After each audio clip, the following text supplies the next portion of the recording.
Salam sejahtera bagi kita semua, berjumpa lagi dengan saya di channel Penabur Benih. Saudara yang dikasih Tuhan, kita akan mendengarkan diskusi antara Prof. Cakra bersama dengan apologet muslim Zuma dan kawan-kawannya, di mana mereka berdiskusi terkait dengan benarkah Muhammad adalah seorang tokoh fiktif atau tidak ada dalam sejarah, tidak pernah ada dalam sejarah tersebut. Namun mereka diskusi, tetapi justru mereka tidak memberikan ruang untuk Prof. Cakra menceritakan apa yang memang dia pahami tentang Muhammad dan apa yang memang perlu tidak diteladani maupun apa yang perlu diteladani. Tetapi mereka justru menyerang pribadi, dan khususnya Zuma dan kawan-kawan. Mereka mengatakan kamu tuh botak, jangan makan babi. Nah, itu mereka sudah mulai menyerang pribadi. Kita tahu bersama bahwa Prof. Cakra adalah seorang ex-muslim asal Aceh yang dikutip oleh YouTuber Frans Donald, di mana dalam sebuah video yang kontroversial juga. Dalam video tersebut, Frans mengatakan bahwa Cakra percaya bahwa Nabi Muhammad adalah tokoh fiktif atau tidak pernah ada dalam sejarah. Klaim ini kemudian memicu kemarahan dan kecaman dari berbagai publik, terutama dari kalangan para muslim, karena dianggap menghina agama Islam dan Muhammad. Perlu dicatat bahwa klaim tentang Nabi Muhammad sebagai tokoh fiktif adalah bukanlah hal yang baru dan telah menjadi topik perdebatan di kalangan akademisi barat. Beberapa sejarawan juga seperti Fritz Donner dan Angeling telah melakukan studi tentang keberadaan historis Nabi Muhammad. Tetapi mayoritas peneliti Islam masih menerima keberadaan beliau sebagai tokoh historis.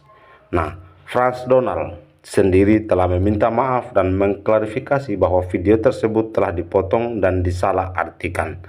Namun kontroversi ini terus berlanjut dan memicu perdebatan tentang kebebasan berpendapat dan sensitivitas agama. Karena itu mari kita mendengarkan dulu dan melihat bersama-sama di mana mereka justru menyerang terkait dengan pemahaman seorang Cakra Medonya dan juga beberapa para polemikus ini yang tidak menerima bahwa Muhammad adalah tokoh fiktif.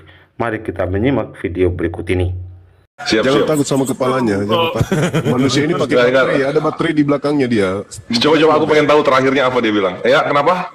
Oke, makanya belakangan ini saya katakan penegakan syariat Islam sesungguhnya adalah penegakan kezaliman Nabi Muhammad dalam beragama. Kalau kezaliman Belanda menang di sini kalau misalnya zalim Islam. Harusnya Belanda menang. Jadinya Kristen semua Indonesia, gimana Cakra ini? Islam zalim. Tapi kita menang lawan Belanda. Kalau misalnya Islam zalim, kenapa Amerika kulit putih semua, bukan kulit merah? Kulit merah kan India ya. Oke, kita kembali kepada syariat.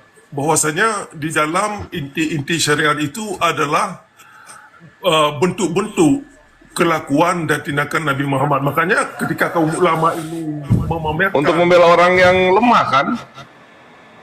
Iyalah. Sebentar dulu. Orang-orang yang berakhlak, berpanutan kepada Nabi berhasil mengusir penjajah.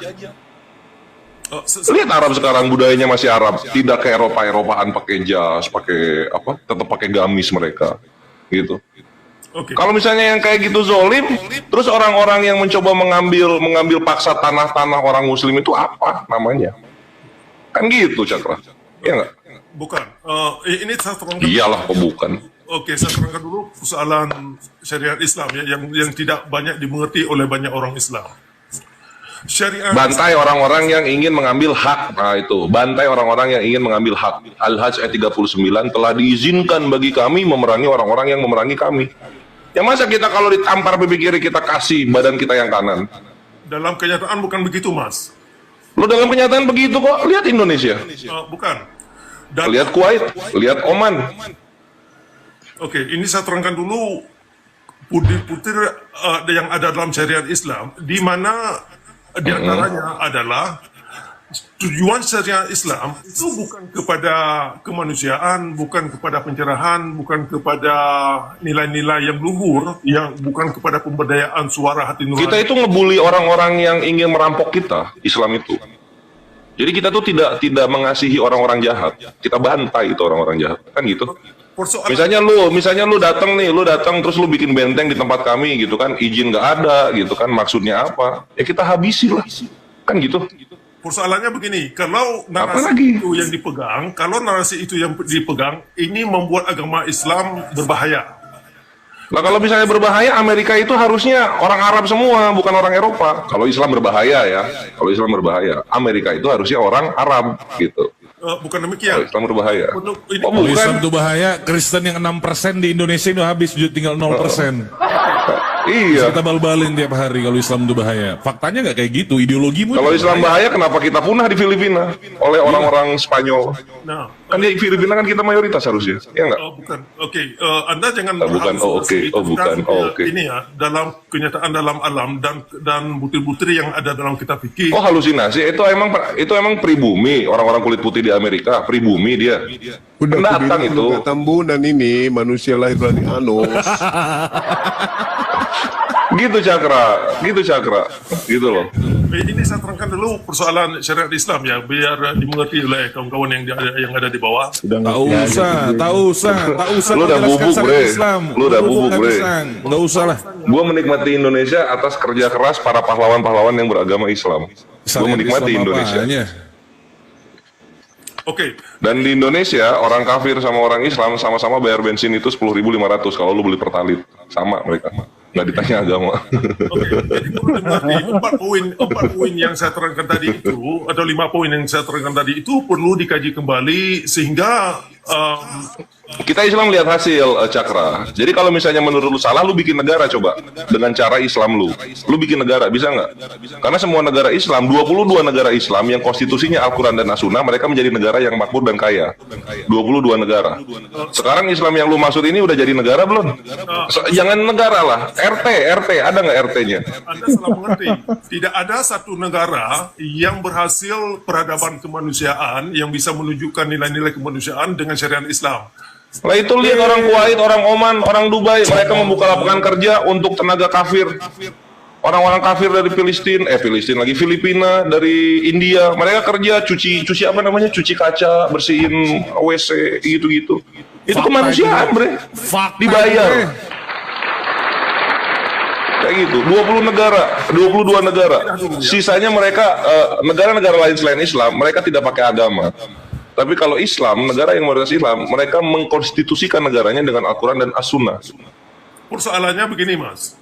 Dalam Apalagi? butir-butir yang ada dalam syariat Islam, itu adalah kerja-kerja zalim demi agama atas Ya kalau nggak mau dizalimi, jangan jahat lah. Kalau nggak mau dizolimi. Islam itu zolim kepada orang-orang yang jahat, gitu kan. Misalnya pencuri, potong tangannya, kan gitu kan. Komer kaos, gantung, bakar, gitu.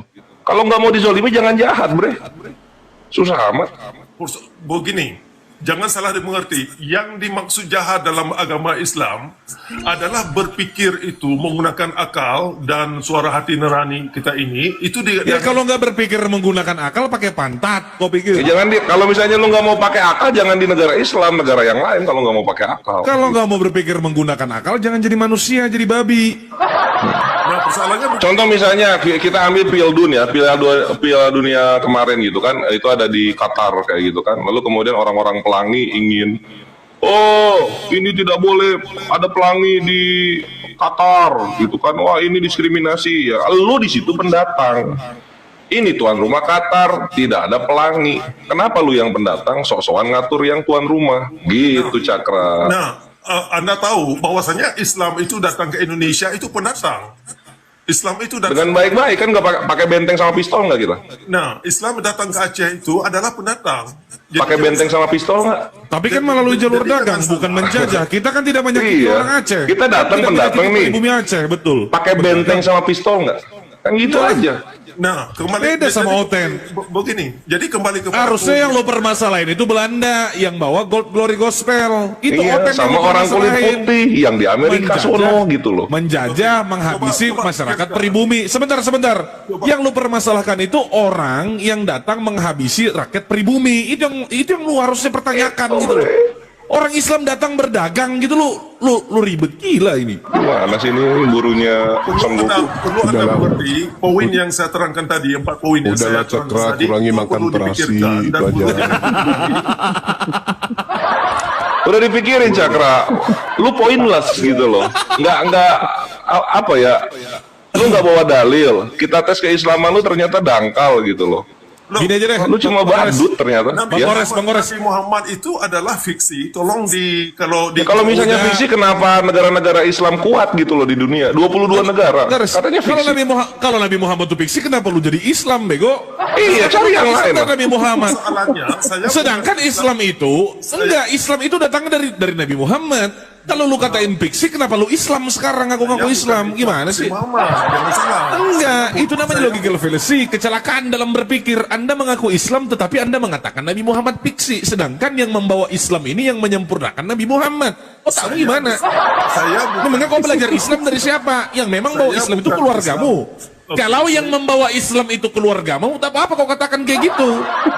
Islam itu bukan Ini yang membawa Islam Nabi Muhammad, yang menyempurnakan Islam Nabi Muhammad, kau katakan fiksi. Bagaimana bisa fiksi sedangkan ajarnya sampai kepadamu? Oke, Itu logikanya. Begitu Kenapa sudah lu bisa. nggak ini Cakra? Cakra, Anda salah mengerti tadi saya Cakra bilang, kurangi saya makan bukan babi, Islam. Cakra. Jangan terlalu banyak makan babi, Cakra. Kenapa lu nggak pindah agama aja Cakra? Pindah agama yang lain. Kenapa? Nah, ini saya terangkan kembali. Tadi saya bilang, saya bukan Sudah, Islam. Fir'aun, Islam Fir'aun. Nabi Muhammad. Itu bisa Jadi Islam apa lu? Nah, oke, ini perlu dimengerti. Saya Islam bukan Islam Nabi Muhammad, bukan Iya, Islam dari mana? Lu ngerti Islamnya dari mana? Dari Iya, Google, dari Chrome, dari mana? Gmail, dari mana lu punya ngerti Islam? Oke. Bego ngaku Islam tapi bukan Islam Nabi Muhammad. Memang keluargamu yang bikin Islam. Nenek moyangmu. Ya enggak lah, Islam itu disempurnakan zaman Nabi Muhammad. Oke, dengar dulu ya kawan-kawan. Coba tenang dulu ya, tenang. Kata Islam yang ada pada ayat 19 dan ayat 85 dalam Al-Quran, itu bukan maknanya agama Islam yang dibawa oleh Nabi Muhammad yang ada diterangkan dalam kitab fikih, kitab hadis, dan Tadi kau bilang Nabi Muhammad fiksi. Tadi kau bilang fiksi. Sekarang kau bilang bukan Islam yang dibawa oleh Nabi Muhammad. Berarti Nabi Muhammad itu ada kalau dia membawa ajaran itu. Oke. Pertanyaan saya, Nabi Muhammad fiksi apa nyata? Oke, Anda salah mengerti. Coba dimengerti dulu yang saya katakan tadi. Alah, sudahlah. Kau yang Islam yang dibawa oleh Nabi Muhammad yang fiksi, bukanlah Islam yang dimaksud oleh tadi kau tak sebut fiksi. Udah belibet kau. Kau jadi Paulus saja lah. Misionaris kau Kurangi ini. makan babi, Cakra. Kurangi makan Coba kalau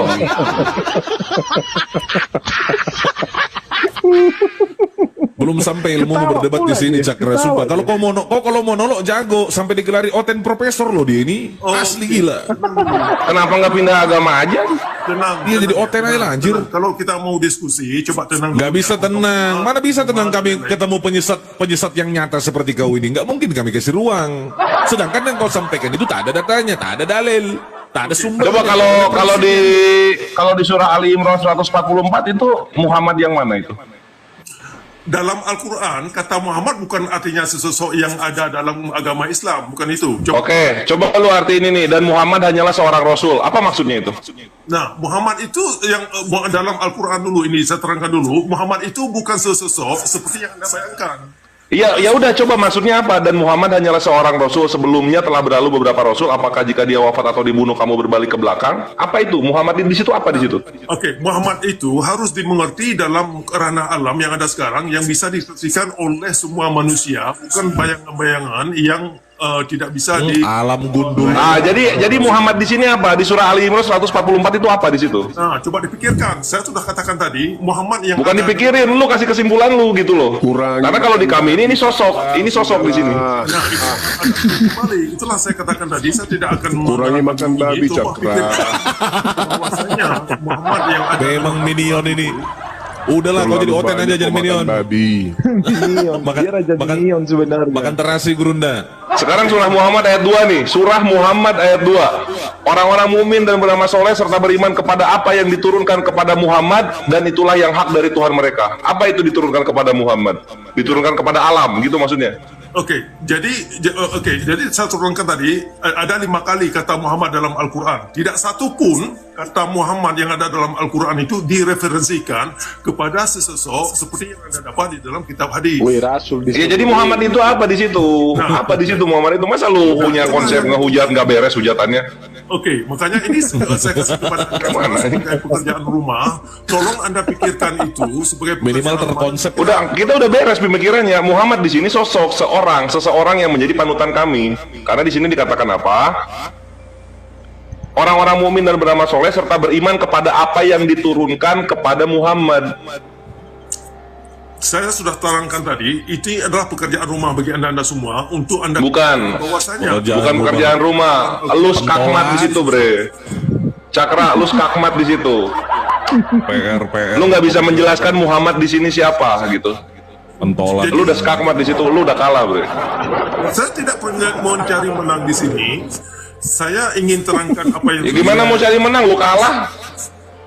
Kita debat sama lu aja nggak mau. Gimana sih?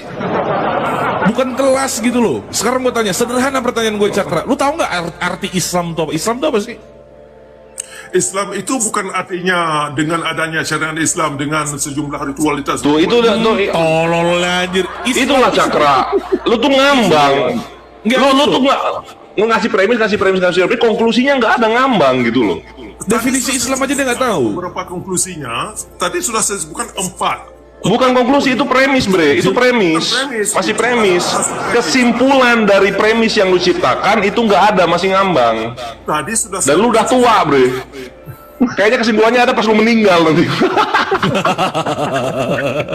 Tadi oke, Anda ini harus serius ya. Anda serius dulu. Yang saya sebutkan tadi itu bukan persoalan sepele ya. Jangan Anda anggap sepele. Oke. Bukan, aku kan nggak sepele, lu yang sepele, bre. Oke, Lu itu sepele. Nggak ngefek apa-apa. 4 poin yang saya sebutkan tadi itu tidak bisa dianggap sepele. Perlu Anda serius untuk Anda pikirkan, untuk Anda kaji kembali. Tahu aja pikirkan. Lu yang harus pikirin. Semua counter argumen gua berikan untuk poin-poin lu itu yang lu pikirin. Lu kasih bantahannya nanti ngadep lagi ke gua. Ya, kau berpikir Lu kasih bantahannya, lu ngadep lagi ke gua. Counter argumen gua terhadap apa? Logical fallacy lu yang jenaka itu. Oke. Itu PR buat lu, bre. Itu tugas Anda sekalian untuk mengkaji kembali. Enggak. Saya- Udah gua kasih counter argumen. Oke. Jadi Counter saya- argumen gua yang lu harus bahas nanti ke depannya. Gini Cakra, Jadi saya minta aku pamit dulu dari kasih saran. kanan Iya, kita aku minta bisa waktu. Iya, 20 detik ya. Ini saran. Ajaran ini aku izinkan untuk kau ajarkan di Indonesia, tapi khusus keluargamu sendiri, kau imani dan kau rayakan sendiri dengan keluargamu. Terima kasih. Jangan ke orang.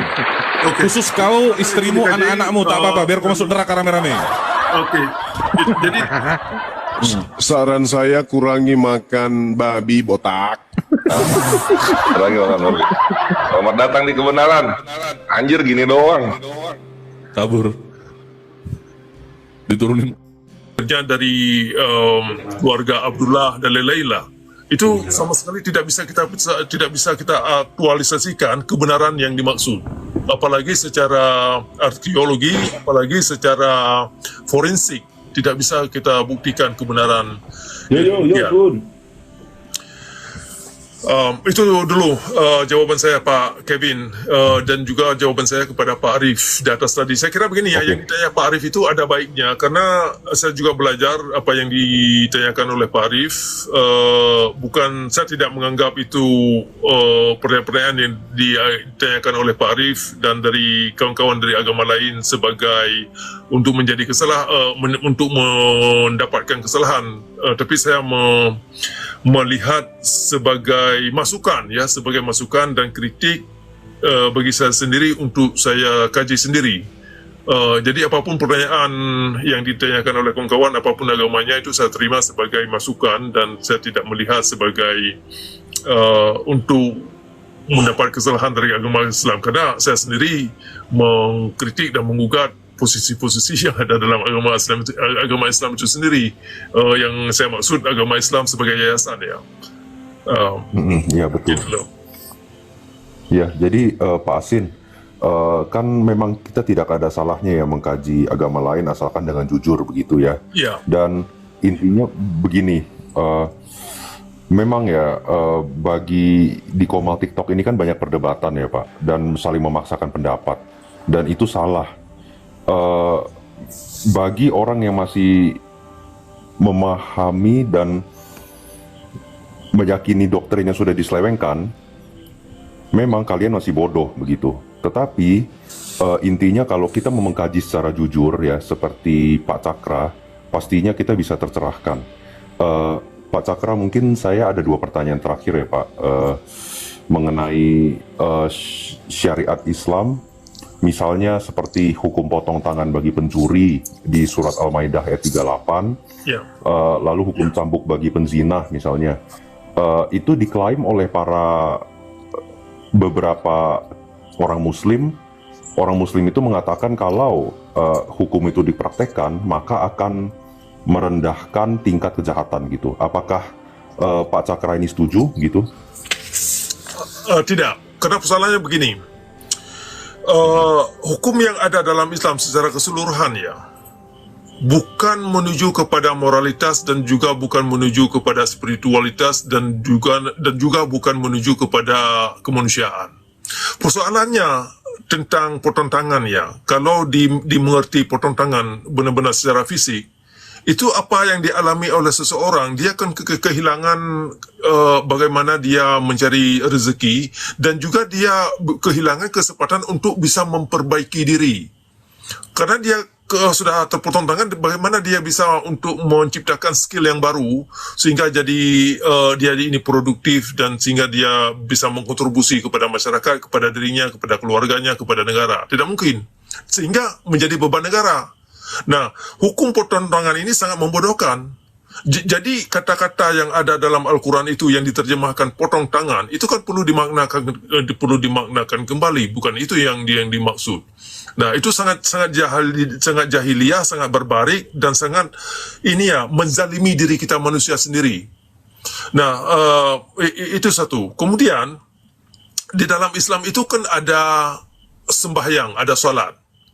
Kalau salat itu diyakinkan sebagai jalan kebenaran untuk menghindari seseorang dari perbuatan yang tidak baik, kenapa tidak menggunakan definisi salat sebagai solusi agar pencuri ini jangan mencuri lagi?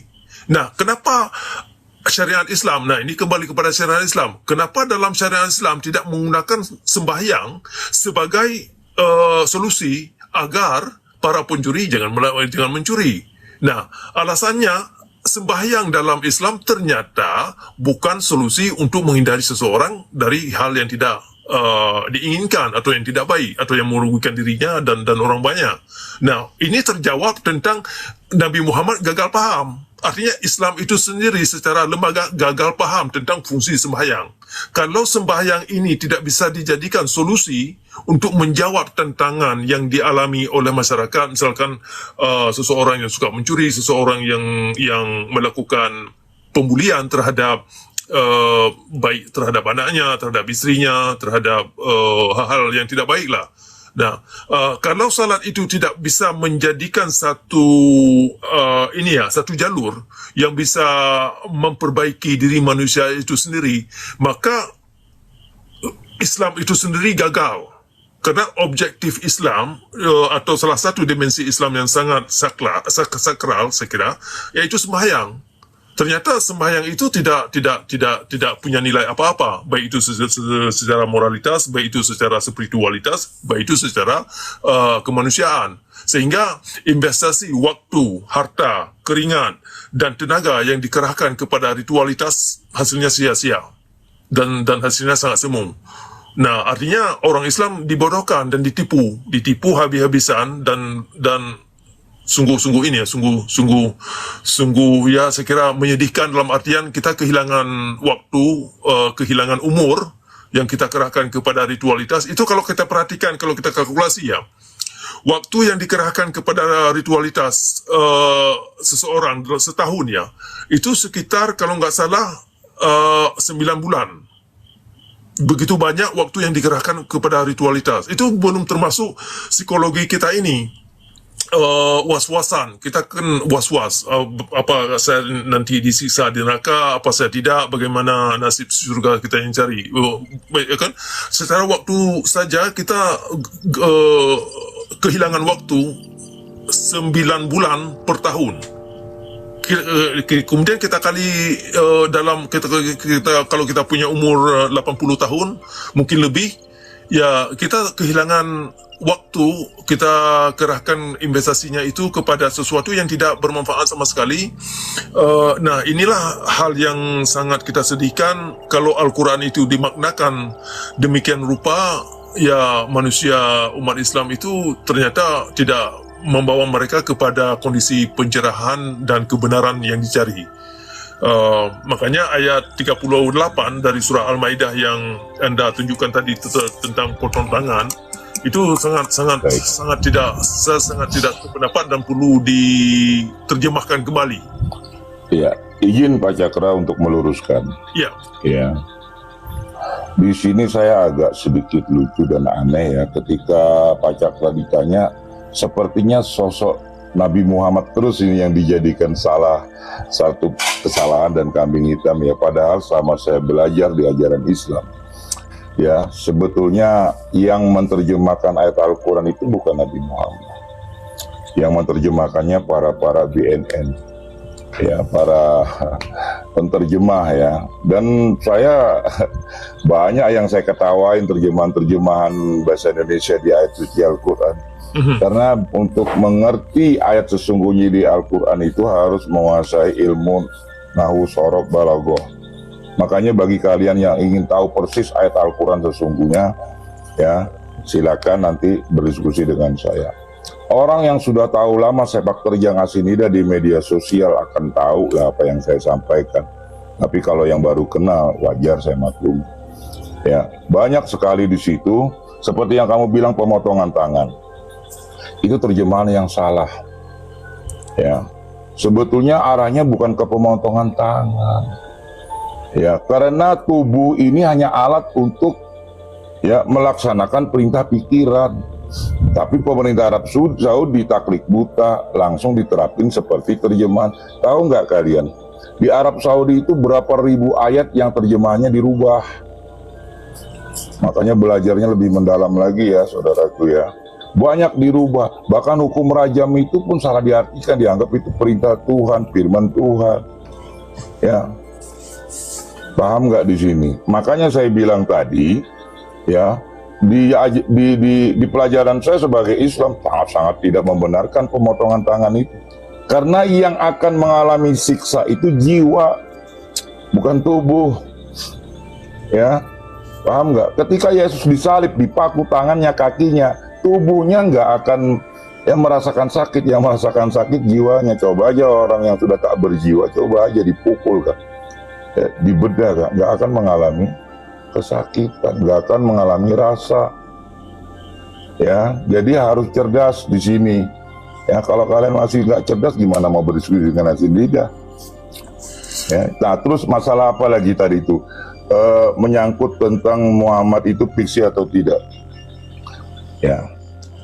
Sekarang ketika Plato ataupun misalnya Einstein ya menyampaikan begini, apakah sosok Einstein nggak ada? Ya, apakah Plato nggak ada? Nah, jadi disinilah makanya kegagalan kita. Bukan berarti semua itu fiksi segala macam. Buktinya ada beberapa umat Islam yang betul-betul kasih sayang, kasih karunia seperti di ajaran Yesus. Ya, tidak semua loh ya, kecuali semuanya baru bisa disalahkan agamanya. Ya, artinya di sini ada yang salah paham dalam menyerap ilmu itu. Ya, mungkin begini Pak Asin, yang saya tanggapi ya, yang ditanyakan oleh kawan tadi di atas, saya kira pertanyaan itu perlu, dan ini perlu ini mundur seperti kita katakan tadi untuk mengedukasi masyarakat Islam itu sendiri dan masyarakat lain. Saya kira segala pertanyaan yang ditanyakan itu sangat signifikan dan penting, karena itu membuka membuka ini ya wawasan rekan-rekan yang di bawah mungkin punya pertanyaan yang sama. Yang juga mungkin dipertanyakan oleh orang Islam itu sendiri, yang mungkin tidak ada jawaban yang didapatkan oleh kaum ulama, dan inilah saya kira pentingnya ini ya, dengan pertanyaan-pertanyaan yang sangat cermat saya kira yang diajukan oleh Pak Arif dan kawan-kawan lain ya, dan Pak Kevin, yang penting untuk sebagai introspeksi kita semua ya, dan sebagai pembelajaran saya kira itu bagus. Oke, Makanya saya bilang, Pak, ya silakan Bang Rik. Iya, Pak Asin, mohon maaf ya Pak, ini saya ada koreksi nih. Pak Asin tidak cerdas dalam memahami Kristen nih. Ketika Yesus disiksa di kayu salib, itu sebenarnya kalau bagi kita Kristen, tubuhnya itu merasakan sakit begitu kan. Itu buktinya itu dia dari sebelum disalib dia dicambuk dan lain-lain, itu banyak buktinya di Alkitab, dan jiwanya tidak merasakan sakit.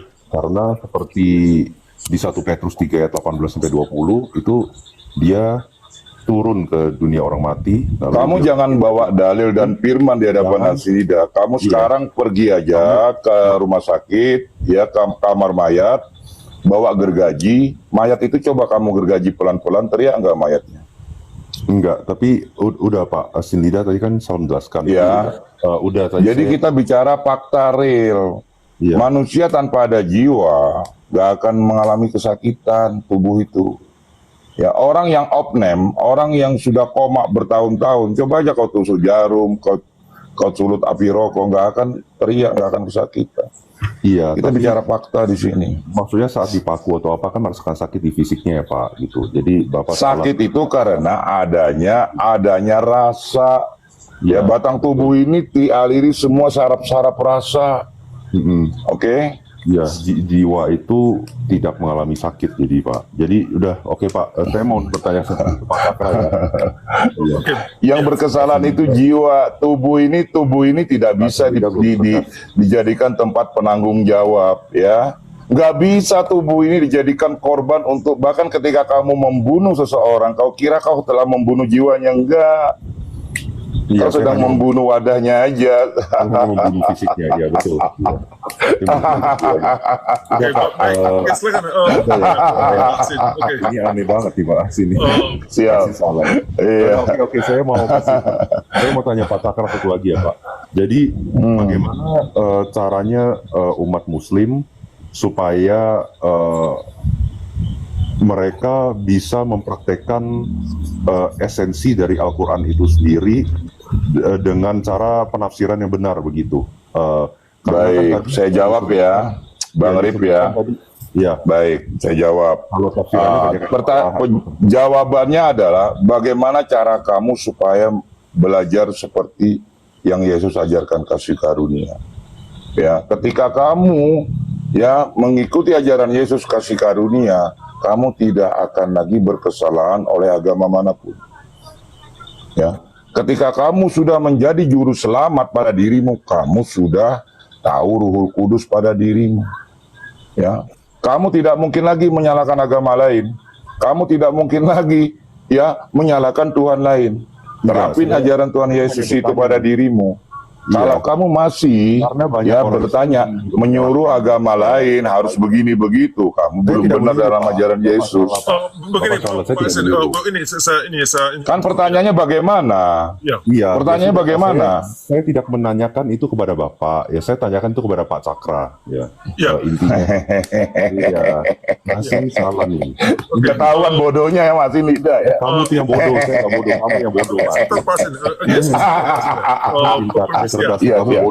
Siap Bang Cakra, siap. Ya, ini saya tanggapi ya, yang ditanyakan oleh Pak Arif ya. Mungkin pertanyaan ini juga ditanyakan oleh beberapa kaum cendekiawan Muslim terhadap saya, dan ini penting saya kira.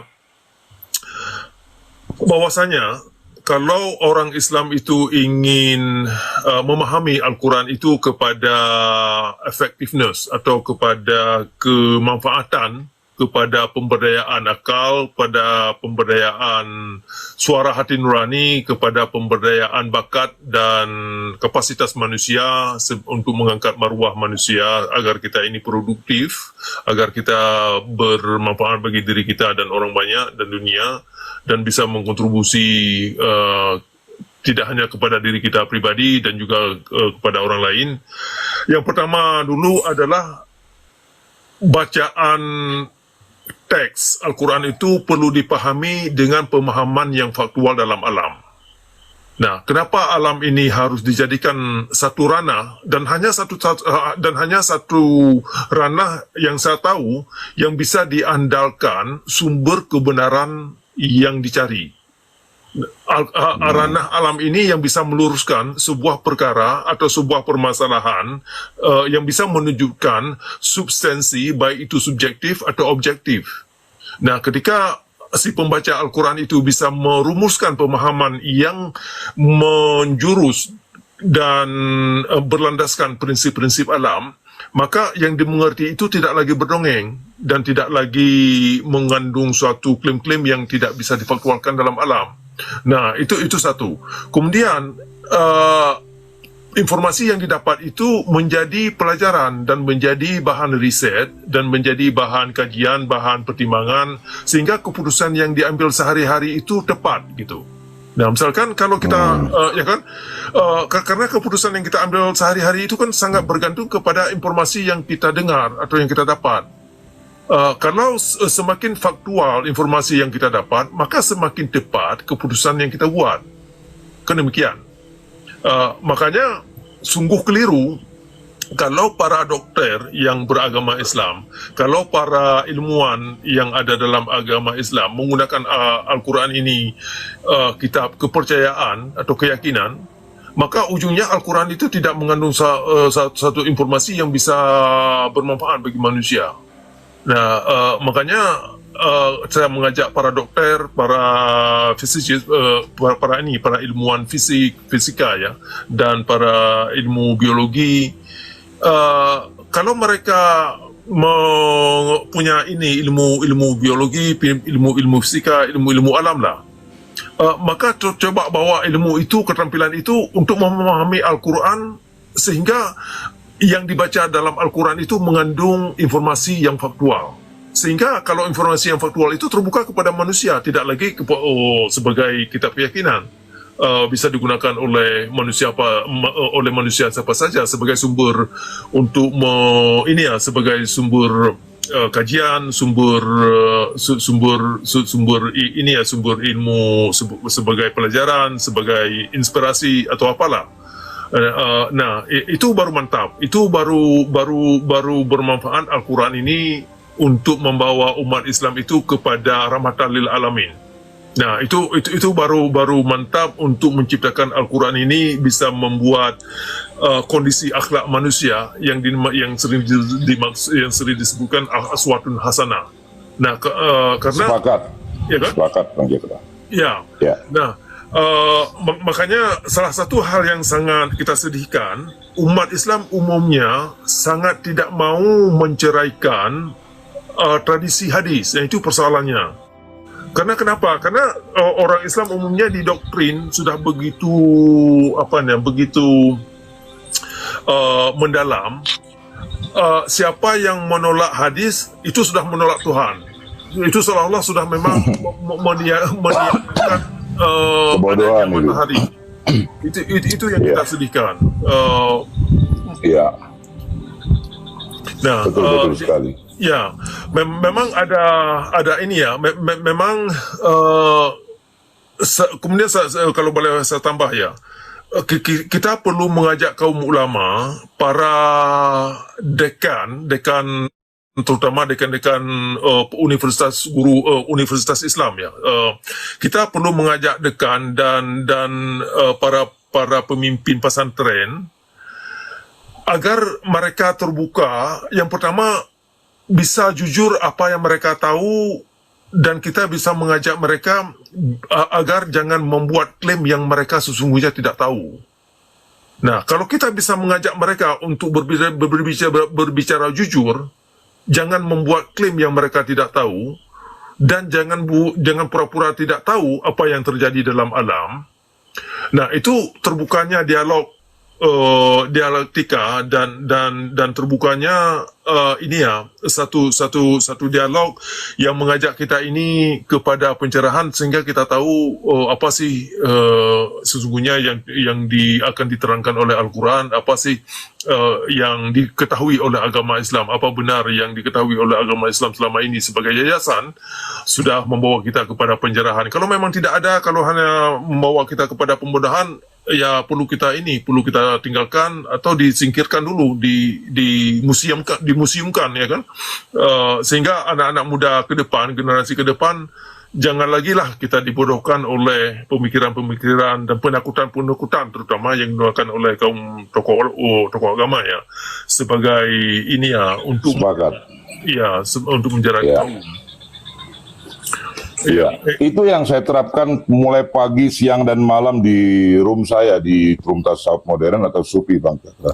Cuman setelah beberapa hari saya jadi moderator di sini, Bang Cakra, saya menyimak, meneliti, mendapat riset. Ternyata banyak manusia-manusia bodoh dan tolol, ya, ikut serta bukan menjadi suatu pencerahan dalam agamanya masing-masing, malah mendompleng, nebeng untuk cari kesalahan di agama orang. Ini manusia yang ciri-ciri yang tidak ber-SDM tinggi. Mestinya semua agama itu baik, ada kesalahan kita gugat masing-masing di agamanya, dan yang berkesalahan itu oknum-oknum, ya, seperti itu. Nah, ajaran agama ini banyak disalahpahami. Jangankan Islam, Kristen, Hindu, Buddha juga. Betul nggak bahasa air Bali yang agama Hindu? Betul nggak, Bang Siar Bali? Benar sekali. Nah, ketika kita menjadi kritis, menjadi cendekiawan di agama masing-masing, banyak agama itu yang harus kalian kritisi di masing-masing agama kalian. Karena agama itu lahir dari dogma dan doktrin. Ya, jadi begitulah. Jadi setelah saya menemukan riset, ada beberapa ciri manusia bodoh yang begitu ya. Oke, silakan dilanjut, silakan Bang Rip. Justru kamu Pak Asilida yang bodoh dan tolol. Justru kamu Pak Asilida yang bodoh dan tolol. Ya sudah deh, baik Pak Cakra, saya hari ini terima kasih ya sudah dikasih waktu diskusi sama Pak Cakra. Ya, terima kasih Pak Arif. Semoga Pak Cakra, ya, semoga Pak Cakra sehat selalu dan semoga Pak Cakra dilancarkan rezekinya. Dan jangan takut untuk memberitakan kebenaran ya Pak Cakra. Ya, terima kasih ya. Shalom ya. Terima kasih, selamat istirahat ya. Terima kasih Pak Arif atas kesempatan. Baiklah. Semoga Pak Cakra bahagia. Ya, terima kasih Bang Rip, kebenaran ada pada dirimu ya. Terima kasih. Lanjut silakan. Aduh, kurang minum Cerebropit itu Pak Cakra. Lanjut. Oke, saya sambut dulu nih Pak Juk dan Pak Aidi Sambo ya, yang lagi sabar, kemudian Pak Syair. Siapa yang duluan tadi ya? Pak Juk ya. Benarkah Nabi Muhammad adalah tokoh fiktif? Pertanyaan ini sekarang mengemuka gara-gara video di akun YouTube Warta Kabar Baik yang bicara tentang Nabi Muhammad. Nama hostnya adalah Franz Donald atau Donald Ignatius dengan judul video Sosok Nabi Muhammad adalah Fiksi. Sejak awal, video sudah terasa bahwa isi kontennya kontroversial. Di awal video sudah ada peringatan bahwa konten di kanal ini dikhususkan hanya bagi mereka yang berpikiran terbuka. Bagi yang tidak berpikiran terbuka, skip aja. Dalam video berdurasi sekitar 10 menit itu, Donald menyatakan Nabi Muhammad adalah tokoh imajinasi yang tidak sungguh-sungguh pernah ada dalam sejarah. Secara ilmu arkeologi, Nabi Muhammad tidak bisa dibuktikan keberadaannya. Donald tidak menjelaskan secara terperinci bukti-bukti apa yang menunjukkan Nabi Muhammad bukanlah tokoh yang secara sejarah benar-benar ada. Dia hanya merujuk pada dua tokoh Islam yang ditemuinya yang juga menganggap bahwa Nabi Muhammad adalah tokoh fiktif yang dibuat orang-orang Arab. Video Donald ini dengan segera menimbulkan reaksi. Ketua Lembaga Bantuan Hukum Gerakan Pemuda Ansor, Cabang Kencong Jember, Muhammad Khoiron Kisan bahkan telah melaporkan Donald ke polisi. Menurut Khoiron Kisan, pernyataan bahwa Nabi Muhammad adalah tokoh yang tidak pernah ada membuat warga muslim merasa agamanya telah dinistakan. Menurutnya, Nabi Muhammad merupakan orang suci yang telah menyebarkan agama Islam. Jika dianggap fiktif, maka hal itu akan menyakiti perasaan umat muslim. Sekedar catatan, ini bukan kali pertama Donald berurusan dengan hukum. Pada 2017, Donald bahkan masuk penjara selama 2 tahun karena dianggap terbukti menistakan agama. Ketika itu, Donald dinyatakan menista Islam dengan mengatakan bahwa ajaran Islam adalah ajaran khayalan, tipu muslihat, sohibul hikayat, penipuan sepanjang zaman. Menurut Donald, Ustadz Arifin Ilham, Ustadz Yusuf Mansur, Mama Dede, Ustadz Zakir Naik adalah pembohong, pendusta, penipu. Islam yang bicara surga adalah agama imajinasi yang timbul dari sampah pikiran manusia, ujar Donald. Apakah kali ini Donald akan kembali digiring ke penjara? Mudah-mudahan sih tidak. Pernyataan Donald hanyalah opini yang bisa benar, bisa salah. Sekedar catatan, saat ini sebenarnya dalam kajian-kajian Islam di Barat memang berkembang keraguan tentang keotentikan Nabi Muhammad. Studi-studi ini biasanya berasal dari kalangan akademisi Barat yang menggunakan pendekatan historis kritis untuk menelaah asal-usul Islam dan tokoh Muhammad. Mereka ini disebut sebagai kaum revisionis. Menurut mereka, apa yang disebut sebagai sirah Nabi atau sejarah hidup Nabi Muhammad yang paling awal seperti karya Ibnu Ishaq baru ditulis sekitar 100-150 tahun setelah wafatnya Nabi Muhammad. Sebelumnya, tidak ada catatan tertulis tentang hidup Nabi.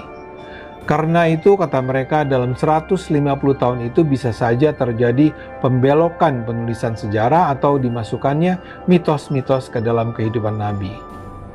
Namun, pendekatan kaum revisionis ini juga tidak diterima oleh mayoritas peneliti Islam.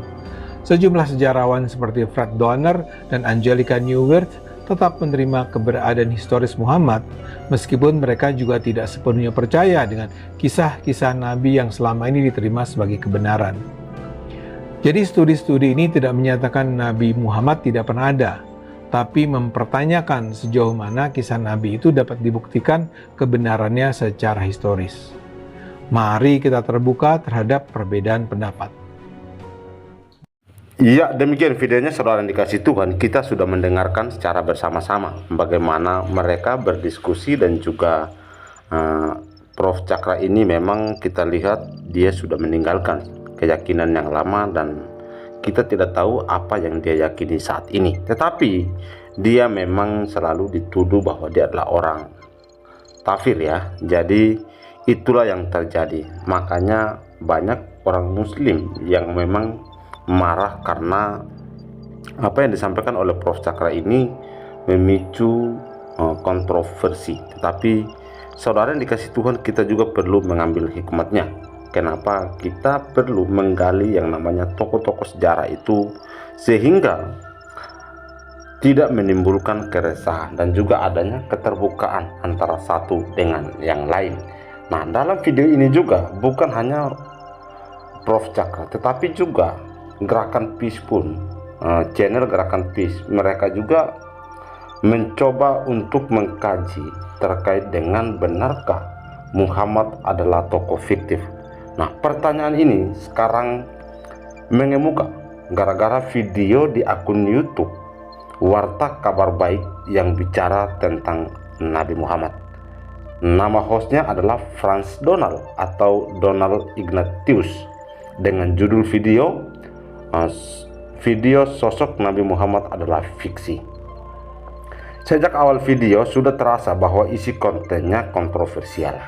Di awal video sudah ada peringatan bahwa konten di kanal ini dikhususkan hanya bagi mereka yang berpikiran terbuka. Bagi yang tidak berpikiran terbuka, skip aja. Nah, dalam video berdurasi sekitar 10 menit itu, Donald menyatakan Nabi Muhammad adalah tokoh imajinasi yang tidak sungguh-sungguh pernah ada dalam sejarah. Secara ilmu arkeologi, Nabi Muhammad tidak bisa dibuktikan keberadaannya. Nah, ini saya kutip dari Gerakan Peace di mana mereka menyampaikan hal tersebut. Donald tidak menjelaskan secara terperinci bukti-bukti apa yang menunjukkan Nabi Muhammad bukanlah tokoh yang secara sejarah benar-benar ada. Dia hanya merujuk pada 2 tokoh Islam yang ditemui yang juga menganggap bahwa Nabi Muhammad adalah tokoh fiktif. yang dibuat orang-orang Arab. Video Donald ini dengan segera menimbulkan reaksi. Ketua Lembaga Bantuan Hukum Gerakan Pemuda Ansor Cabang Kencong Jember, Muhammad Koirun Kisan, bahkan telah melaporkan Donald ke polisi. Menurut Koirun, pernyataan bahwa Nabi Muhammad adalah tokoh yang tidak pernah ada membuat warga muslim merasa agamanya telah dinistakan. Menurutnya, Nabi Muhammad merupakan orang suci yang telah menyebarkan agama Islam. Jika dianggap fiktif, maka hal itu akan menyakiti perasaan umat muslim. Sekedar catatan, ini bukan kali pertama Donald berurusan dengan hukum. Pada tahun 2017, Donald bahkan masuk penjara selama 2 tahun karena dianggap terbukti menistakan agama. Ketika itu, Donald dinyatakan menista Islam dengan mengatakan bahwa ajaran Islam adalah ajaran khayalan, tipu muslihat, sohibul, hikayat, penipuan sepanjang zaman. Menurut Donald, Ustadz Arifin Ilham, Ustadz Yusuf Mansur, Mama Dede, Ustadz Zakir Naik adalah pembohong, pendusta, penipu. Islam yang bicara surga adalah agama imajinasi yang timbul dari sampah pikiran manusia, ujar Donald. Apakah kali ini Donald akan kembali digiring ke penjara? Mudah-mudahan tidak. Pernyataan Donald hanyalah opini yang bisa benar, bisa salah. Sekedar catatan, saat ini sebenarnya kajian-kajian Islam di Barat memang berkembang tentang keraguan keautentikan Nabi Muhammad. Studi ini biasanya berasal dari kalangan akademisi Barat dan menggunakan pendekatan historis kritis untuk menelah asal-usul Islam dan tokoh Muhammad. Mereka ini disebut sebagai kaum revisionis. Menurut mereka, apa yang disebut sebagai sirah Nabi atau sejarah Nabi Muhammad yang paling awal seperti karya Ibnu Ishaq baru ditulis sekitar 100-150 tahun setelah wafatnya Nabi Muhammad. Sebelumnya tidak ada catatan tertulis tentang hidup Nabi. Karena itu, kata mereka, dalam 150 tahun itu bisa saja terjadi pembelokan, penulisan sejarah atau dimasukkan mitos-mitos ke dalam kehidupan Nabi. Namun, pendekatan kaum revisionis ini juga tidak diterima oleh mayoritas peneliti Islam. Sejarawan seperti Fred Donner dan Angelika tetap menerima keberadaan historis Muhammad, meskipun mereka juga tidak sepenuhnya percaya dengan kisah Nabi yang selama ini diterima sebagai kebenaran. Studi-studi ini tidak menyatakan Nabi Muhammad tidak pernah ada, tapi mempertanyakan sejauh mana kisah Nabi itu dapat dibuktikan kebenarannya secara historis. Mari kita terbuka terhadap perbedaan pendapat. Nah, dalam hal ini memang banyak sekali yang mempertanyakan tentang sejarah yang ada, tetapi banyak juga yang memang tidak dipublikasikan terkait dengan sejarah dari Nabi Muhammad. Tetapi memang bagi orang-orang di luar sana yang salah memahami itu. Nah, dalam tulisan-tulisan ini adalah saya bacakan dari channel Gerakan Peace yang mengatakan bahwa benarkah Nabi Muhammad adalah tokoh fiktif?